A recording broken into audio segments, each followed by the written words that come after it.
ఈసారి రైతు భరోసా ఆహ్, జూన్, జూలైలోనే ప్రారంభించాలని ప్రభుత్వం భావిస్తున్నది.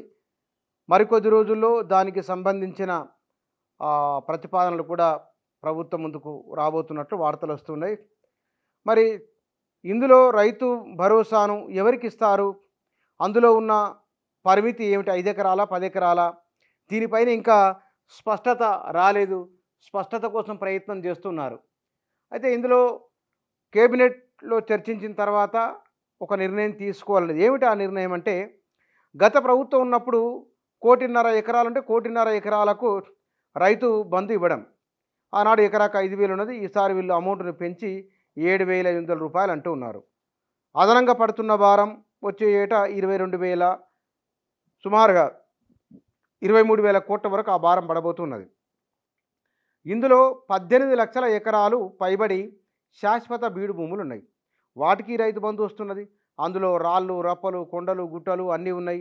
వ్యవసాయం చేయడం లేదు.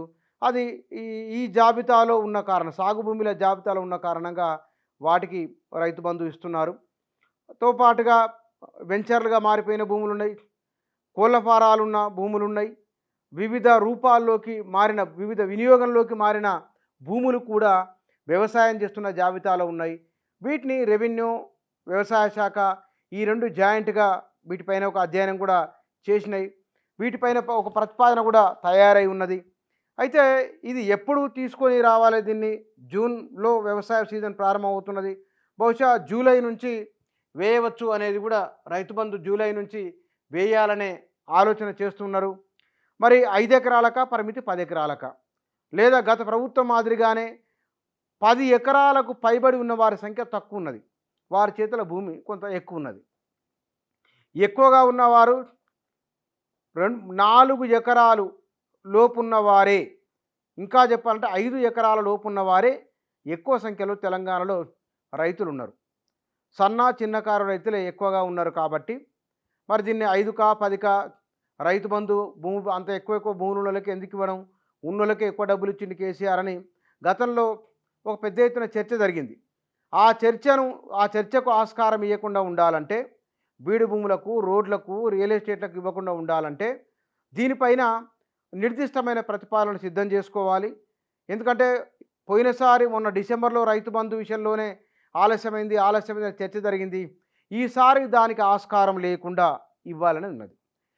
కేంద్ర ప్రభుత్వము, కొత్తగా ఏర్పడే ప్రభుత్వం బడ్జెట్ ప్రవేశపెట్టిన తర్వాత దాని ఆధారంగా ముందుకేయాలన్నా, ఈ రాష్ట్రంలో బడ్జెట్ ప్రవేశపెట్టి నిధులు కేటాయించిన ఒక అంశం అయితే కనుక, రెండోది అది ఆలస్యం అయితే కనుక ఈ రైతు బంధు విషయంలో ఒక చర్చ జరగాలి. అంటే ఎవరికి ఇవ్వాలి, ఎవరికి ఇవ్వకూడదు అనే విషయంలో అసెంబ్లీలో చర్చించిన తర్వాత ఒక నిర్ణయం తీసుకోవాలని భావిస్తున్నారు. అవి బడ్జెట్ సమావేశాలు.